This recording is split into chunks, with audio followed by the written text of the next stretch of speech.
Yeah, of course kwangu naweza kusema kwamba ni mechi ambayo imekuwa ni nzuri kwa sababu ya ubora wa timu zote. Pamba kuna kitu ambacho ameonyesha kwa ubora wao, lakini pia Young Africans kuna kitu ambacho ameonyesha kama mabingwa watetezi. Sisi kama chuma cha Mjerumani, ligi kuu soka Tanzania bara rasmi imefunguliwa na mabingwa watetezi kwa sababu ya hiki ambacho amekionyesha. Yes, katika dakika 45 za kwanza, of course changamoto ambayo niliona kwangu ilikuwa kitimu, lakini pia ilikuwa ni changamoto nyingine ya transition, kwa maana kwamba Yanga anapopokwa mpira kwa mpinzani inakuwa ni changamoto zaidi katika kuweza kuupoka na yenyewe mpira kwa mpinzani na kuanzisha mashambulizi.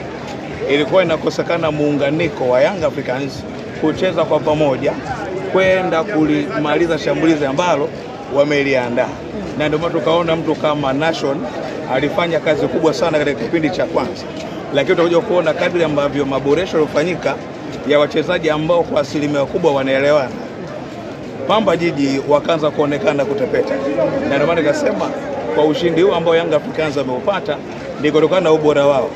Rasmi ligi kuu soka Tanzania bara imeanza leo. Ndio. Kwa mbinu za mwalimu Lomi Folz umezielewa bwana?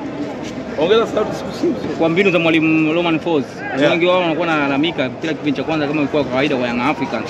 Sio mpira ule ambao umezoea katika msimu uliopita. Mimi niwaambie washabiki na wapenda mpira, kuna muda tuache mihemko. Wanalipata vizuri. Kuna vitu vya msingi ambavyo makocha wanakuwa naangalia. Huu ni kocha mgeni, ndio kwanza mechi yake ya kwanza ligi kuu. Unapoanza kushauti negative, kesho akikuprove wrong utakuja kusema nini? Ni at least uwe na akiba ya maneno. Yaani ingekuwa ni timu ambayo imepoteza mechi, ningesema Yanga imepata kocha wa hovyo. Wanapata vizuri. Moja kati ya asili ya chuma cha Mjerumani kusema ukweli. Hao wengine wanakuja kulopoka kwa hivi sasa, hawa wanakurupuka tu. Na wengi nimewafundisha kwanza kuzungumza kwa ujasiri. Wanapata vizuri. Lakini wawe na akiba maneno. Mimi siwezi nikamkatia tamaa kocha Romain Folz. Na ninawaambia hata wana Yanga wao wenyewe, huu ndio muda wa kuweza kutoa support kwa timu yao. Hakuna kitu kibaya kuingizwa mkenge. Kuna vitu vya msingi ambavyo kocha anaviangalia. Kumbuka timu imesafiri hapa, imecheza mechi nyingi. Wanapata vizuri. Kwa hiyo jaribu kuangalia, angalia wachezaji wakiwa ambao wanafahamiana wao kwa wao. Kuna chemistry na coordination ya timu. Kwa hiyo ni mapema sana kusema kocha mbinu hana, haiwezekani. Anayesema kocha mbinu hana, yeye hata ukimpa timu ya academy hawezi. Ni muuni tu. Kocha kufanya watu wawe na akiba ya maneno. Wanasema Yanga inashinda lakini burudani hawaipati. Sidhani kama ni kweli. Kwamba ni Yanga inashinda hapa hakuna burudani. Sio kweli. Sio mtu wa mpira. Ngoja wape jambo moja. Wakati michuano ya vilabu bingwa duniani, washabiki wengi duniani hawakumuelewa Xavi Alonso. Wakasema Real Madrid imepigwa. Imekwenda kushinda mechi ya 6 mfululizo mpaka dakika hii. Aliingia mgogoro na Rodrigo kama mnakumbuka. Aliingia mgogoro na Vinicius Junior kwa sababu ya mihemko tu ya watu. Timu inapata matokeo, maana yake nini? Timu inatengenezwa. Kocha anakuja na falsafa yake. Watanzania washadanganywa kwamba timu ina falsafa, ni uhuni kabisa.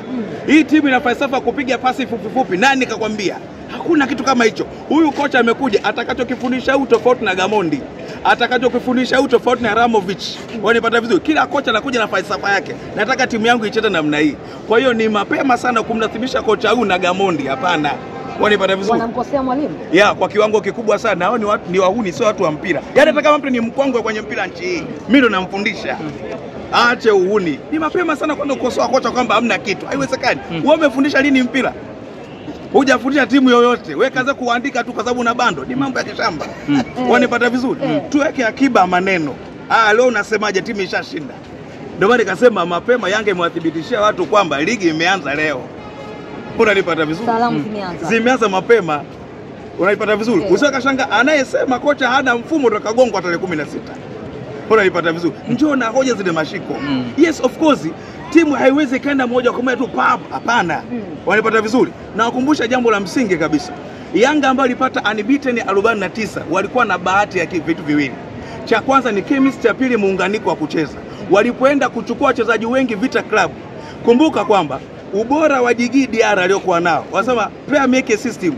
Ubora Djigui Diarra kama mchezaji bora ukatengeza muunganiko kwa Juma Shabani. Juma Shabani na Jesus Moroko. Moroko anamjua Mayele. Wanapata vizuri. Na ndio maana kapata unbeaten 49, lakini pia coordination ikapatikana kwa haraka zaidi. Wanapata vizuri. Hawa ambao wamekuja leo namcheki mtu kama Baraka Conte, Lasine Koma, kina Ekua. Bado kila mmoja ametoka sehemu yake. Yes, ni wachezaji wazuri. Ndio maana nasema mfano kwenye kipindi cha pili, hawa ambao wameingia, kwa mimi maoni yangu ni kocha aanze kudokoa mmoja baada ya mwingine ili waingie kwenye system yake anayotaka yeye. Lakini sio kusema wachezaji wabovu akikushona kesho, weka akiba ya maneno. Wanipata vizuri. Na ndio maana tukaona kabisa kwamba kipindi cha pili wachezaji ambao wanafahamiana, Mudathiri anamjua Pacome Zouzoua, anamjua Dube, wakatengeneza chemistry na coordination ya timu. Ikaonekana mapema Yanga inapocheza ni mapema kunyang'anya mpira kwa mpinzani tofauti na kipindi cha kwanza. Hizi analysis tunajifunza wapi? Angalieni mpira. Timu inachezaje? Inanyang'anyaje mpira? Inakwendaje kushambulia?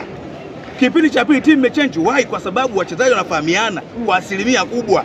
Na ndio tukaanza kuona hata uwanja watu wanaanza kuanga chips soka bahati mbaya kwa sababu hata kuona timu inatembea kwa muunganiko. Sasa unatoka zako tu kocha hafai, njoo ufundishe wewe. Bora nipata vizuri. Ni mambo ya kiuni kabisa. Yes, lete swali tunafundisha mpira. Nchi shavamiwa hii, lete swali. Lete swali. Tumemwona Pacome Zouzoua namna ambavyo aliweza kuingia, mchezo unaweza kubadilika, na kile ambacho nakisema kutokana na uzoefu ama ni pressure ya ambayo mashabiki wa Yanga ambao wameanza kumkupia mwalimu. Yeah, of course ni kwamba unapomzungumza Dombia, Pacome Zouzoua, hawa ndio wachezaji ambao kocha Fadlurahman Davis alikuwa anawataka, ila baada ya kusalitiwa ikabidi aondoke zake. Hawa ndio wachezaji wenye X factor, wanakupa vitu zaidi ya kimoja. Unanipata vizuri? Yani ni wachezaji ambao wenye ubora, ukweli usiopingika. Na ndio maana hata alipoingia second half kila mmoja akawa na enjoy. Why? Unamuona mtu kama Mohamed Dombi anayo sifa kucheza namba 10 au namba 8 kwa usahihi, anajua kuiendesha timu. Pacome Zouzoua ana ubora wa kuiendesha timu kwa usahihi. Unajua kuna kukimbia na mpira na kukimbiza mpira. Ndicho ambacho mkifanya wale. Maeneo yote wako wanafanya kwa ubora.